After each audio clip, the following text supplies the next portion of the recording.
성도 여러분 안녕하세요. 성경산책의 이동수 목사입니다. 오늘은 성경산책 35번째 시간으로 나홈스에 대해서 살펴보도록 하겠습니다. 나홈스의 개관을 전체적으로 살펴보면 일찍이 요나가 니느웨의 회개를 촉구했었지요. 그래서 니느웨가 요나의 심판의 메시지를 듣고 왕으로부터 백성들까지 회개해서 하나님의 심판을 피했다는 것을 우리는 요나서를 통해서 배웠습니다. 그로부터 대략 1세기가 흐른 다음에 나홈 선지자는 니느웨를 향해서 멸망을 선포합니다. 나홈 당시의 아시리아는 대제국으로 부상해서 요나 당시의 회개 정신을 완전히 잃어버리고 교만과 깊은 죄악에 빠져 있었습니다. 아시리아에 의해서 이미 북이스라엘은 주전 722년에 멸망을 했고 남왕국 유다도 멸망을 앞두고 있는 그런 때였습니다.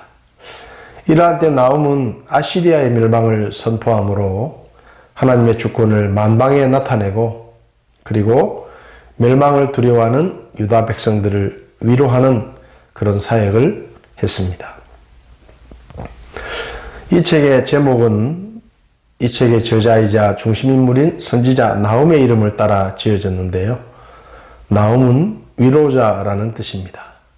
하나님께서 두려움에 빠진 유다 백성들을 위로하기 위해서 나홈이라는 선지자를 쓰셨다는 그런 의미의 이름이기도 합니다. 잠시 그 선지자들의 활동 시기를 살펴보면 분열 왕국 시대 때 북이스라엘과 남왕국 이스라엘이 같이 있을 때 바벨론 포로 이전에 오바댜와 요엘, 요나, 아모스, 호세야, 미가, 이사야 같은 선지자들이 활동을 했고 바벨론 포로 시기에는 다니엘과 에스겔, 예레미야 같은 선지자들이 활동을 했습니다. 그리고 유다 포로 귀환 이후에 학개, 스가랴, 말라기가 활동을 했지요. 남왕국에서는 나훔과 또 스바냐, 예레미야, 하박국 같은 선지자들이 남왕국에 관련된 그리고 이방 나라들에 관련된 예언을 기록하기도 했습니다. 나홈서의 저자인 나홈은 남유다의 므낫세 왕 때 활동한 선지자입니다. 나홈의 고향은 엘고스라고 기록되어 있는데 이 엘고스가 어디인지 정확한 위치는 알 수 없지만 많은 학자들이 갈릴리의 가버나움일 것이다 라고 추정을 합니다. 왜냐하면 가버나움이라는 뜻이 나훔의 마을이란 뜻인데 엘고스 사람들이 나홈을 기리기 위해서 도시 이름을 그렇게 바꾸었을 것이다 라고 추측하기 때문입니다.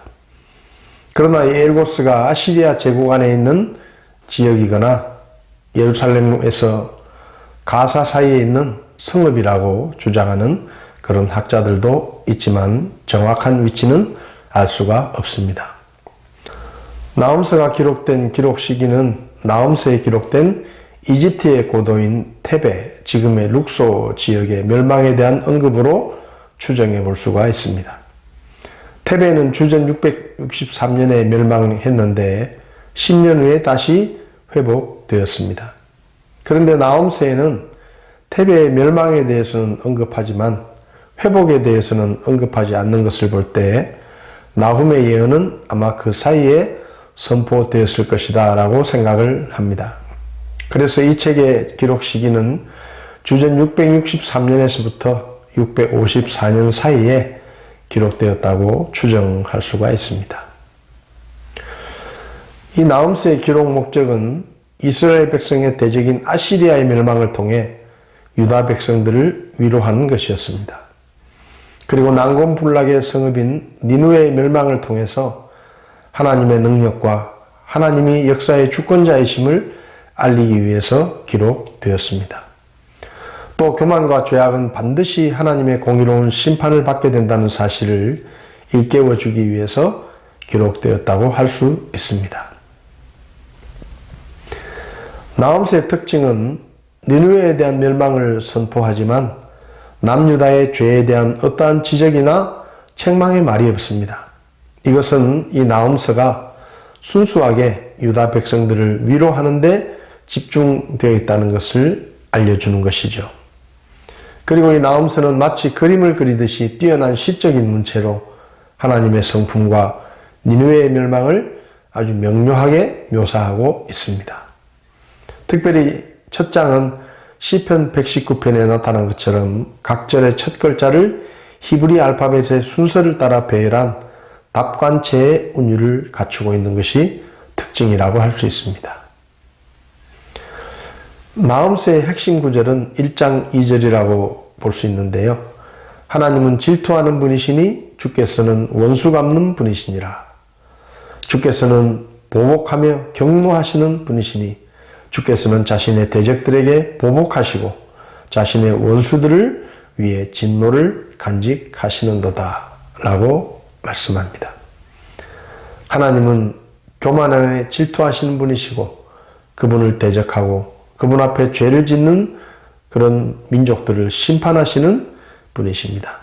특별히 하나님께서 북이스라엘을 멸망시킨 아시리아를 멸망시키시는 것은 하나님의 백성을 대적하는 민족들을 하나님께서 심판하신다는 메시지를 우리에게 알려줍니다.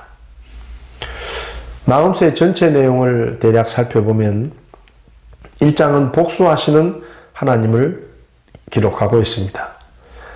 하나님의 복수와 진노, 그리고 하나님의 백성의 구원, 그리고 하나님의 대적인 아시리아의 멸망을 다루고 있죠. 그리고 2장에서 3장은 니느웨의 멸망을 노래하고 있습니다. 2장에는 니느웨에 대한 공격과 함락에 관한 내용이 기록되어 있고 3장에는 니느웨가 왜 멸망하게 되었는지 그 원인이 되었던 죄들과 그리고 니느웨의 멸망의 모습들을 보여주고 있습니다. 나홈서의 세부 내용을 좀 더 자세히 살펴보면요. 1장에서는 니느웨의 멸망과 유다 구원의 선포에 관한 내용이 나옵니다. 1장 1절에서 하나님께서는 나홈에게 니느웨에 관한 말씀을 전해주시죠. 그리고 2절에서 8절은 심판주이신 하나님의 진노와 그리고 그분의 권능에 관한 말씀이 기록되어 있습니다. 9절에서 13절에서는 아시리아 왕의 죄악과 그 죄악에 대한 하나님의 심판이 다루어져 있고 14절에서 15절은 이스라엘을 멸망시켰던 아시리아의 멸망이 남왕국 유다 백성들에게 오히려 기쁜 소식이라는 것을 말씀하고 있습니다.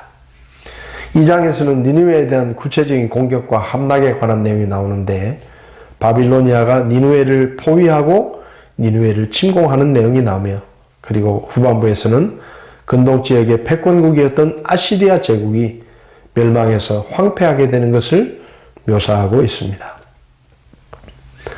3장에서는 니느웨의 죄와 멸망을 다루고 있는데 특별히 1절에서 7절에서는 니느웨가 멸망하게 된 원인을 이야기하는데 그들의 거짓됨과 또 강포와 사륙, 탈취, 마술, 음란함이 그들의 죄악이며 하나님께서 그들을 심판하시는 이유라는 것을 분명하게 밝히고 있습니다. 8절에서 11절을 보면 하나님의 심판 앞에 난공불락성이었던 니느웨가 형편없이 무너지는 것을 보면서 하나님의 심판은 누구도 피할 수 없고 아무도 막을 수 없다는 것을 우리에게 보여주시며 또 하나님의 주권자이심을 우리에게 분명하게 보여줍니다. 3장의 마지막 부분은 하나님의 심판이 임할 때 니느웨의 모습을 그리고 있는데 하나님의 무서운 심판 앞에서 떨고 있는 니느웨의 모습을 보여줍니다. 네, 성도 여러분, 성경 산책 35번째 시간 나홈서에 대해서 살펴보았습니다. 마지막으로 나홈서가 우리에게 가르쳐주는 영적인 교훈들을 생각해 보겠습니다. 첫 번째, 이 나홈서가 우리에게 가르쳐주는 교훈은 죄는 하나님을 진노하게 하고 하나님의 심판을 가져오는 무섭고 심각한 것임을 깨닫고 죄를 짓지 않아야 한다는 것을 가르쳐줍니다. 오늘날 많은 사람들이 죄를 짓지만 당장 심판을 받지 않는다고 해서 교만한 마음을 품는데 하나님께서는 반드시 때가 되면 그분의 공의로운 심판으로 죄를 심판하신다는 것을 우리는 기억해야 할 것입니다. 두 번째는 불의한 국가와 부패한 백성은 반드시 패망한다는 것을 우리에게 가르쳐 줍니다. 아무리 대제국이라도 그 나라가 하나님의 말씀을 떠나서 불의하게 되고 백성들이 부패하고 죄를 지으면 하나님은 반드시 그 나라를 심판하십니다. 아시리아 제국이 북이스라엘을 멸망시키고 지중해 근동의 패권을 차지했지만 하나님은 그 엄청난 제국을 단번에 멸망시키심으로 하나님이 심판자이시고 하나님이 주권자라는 사실을 우리에게 보여주십니다. 세 번째는 죄와 불의에 대한 하나님의 심판은 누구도 대항하거나 피할 수 없다는 것을 말씀해 줍니다. 하나님의 심판 앞에서 대제국인 아시리아는 속절없이 멸망했습니다. 왜냐하면 주권자이신 하나님의 심판은 그 누구도 막을 수도 없고 피할 수도 없기 때문입니다. 하나님은 이 세상 모든 나라의 통치자이시고 주권자이십니다.